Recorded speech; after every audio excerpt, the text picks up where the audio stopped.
അഞ്ചരക്കണ്ടിയിലെ dental college 1ാം വർഷ BDS വിദ്യാർത്ഥി നിതിൻ രാജിന്റെ മരണത്തിൽ വീണ്ടും സംശയം പ്രകടിപ്പിച്ച് കുടുംബം. കെട്ടിടത്തിൽ നിന്ന് വീണപ്പോൾ മരണം സംഭവിച്ചിട്ടില്ലെന്നും അഞ്ചരക്കണ്ടി മെഡിക്കൽ കോളേജിലെ ചികിത്സാ പിഴവ് അന്വേഷിക്കണമെന്നും നിതിൻ രാജിന്റെ പിതാവ് LY രാജൻ കണ്ണൂരിൽ മാധ്യമങ്ങളോട് പറഞ്ഞു. Kannur city police commissioner P. Nitin രാജിനെ കണ്ടാണ് കുടുംബം പരാതി ഉന്നയിച്ചത്.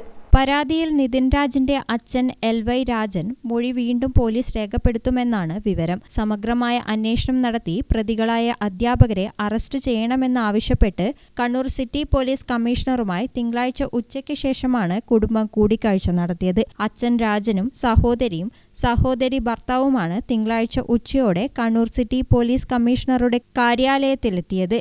തന്റെ മകന്റെ മരണത്തിന് ഉത്തരവാദികളായ കുറ്റക്കാരെ നിയമത്തിന് മുന്നിൽ കൊണ്ടുവരണമെന്ന് നിതിൻ രാജിന്റെ പിതാവ് രാജൻ മാധ്യമങ്ങളോട് പ്രതികരിച്ചു. ആത്മഹത്യാ പ്രേരണ കേസിലെ പ്രതികളായ ഡോക്ടർ റാമിനെയും ഡോക്ടർ സംഗീതയെയും ഇനിയും പിടികൂടാനായിട്ടില്ല.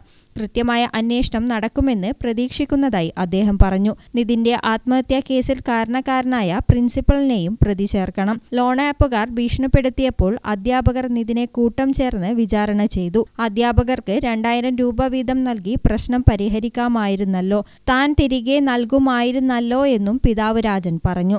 ഈ കാര്യത്തിൽ കോളേജ് മാനേജ്മെന്റിനും പങ്കുണ്ട്. ഇങ്ങനെയൊരു പ്രശ്നം വന്നപ്പോൾ അത് പരിഹരിക്കുന്നതിനു പകരം കുട്ടിയെ മരണത്തിലേക്ക് തള്ളിവിടുകയാണ് അവർ ചെയ്തതെന്നും അദ്ദേഹം പറഞ്ഞു. റാമിനെ ഇതുവരെയും പിടിച്ചില്ല. അതിലൊരു തൃപ്തി അല്ലാത്തതായിരിക്കും ഒന്നത്. രണ്ടാമത് സംഗീതയെയും പിടിച്ചിട്ടില്ല. അപ്പോൾ റാമിനെയും സംഗീതയെയും കേരള പോലീസ് എന്ന് പറയുമ്പോൾ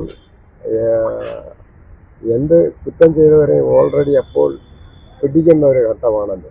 പക്ഷെ അതിലൊരു വീഴ്ച വരാതെ ഇനി എത്രയും പെട്ടെന്ന് അവരെ നിയമത്തിന്റെ മുന്നിൽ കൊണ്ടുവരണം. ഷോണാപ്പുമായി ബന്ധപ്പെട്ടെന്ന് പറഞ്ഞാൽ ഞാൻ താമസിക്കുന്ന അവിടെ 80% ജനങ്ങളും ആൾക്കാരും മക്കളെ പഠിപ്പിക്കുന്നത് മൈക്രോ ഫൈനാൻസ് ലോൺ എടുത്തും ചിട്ടി എടുത്തും ആപ്പ് ലോണുകൾ എടുത്തും തന്നെയാണ്. കാരണം ഞങ്ങളുടെ ഗ്രാമപ്രദേശമാണ്.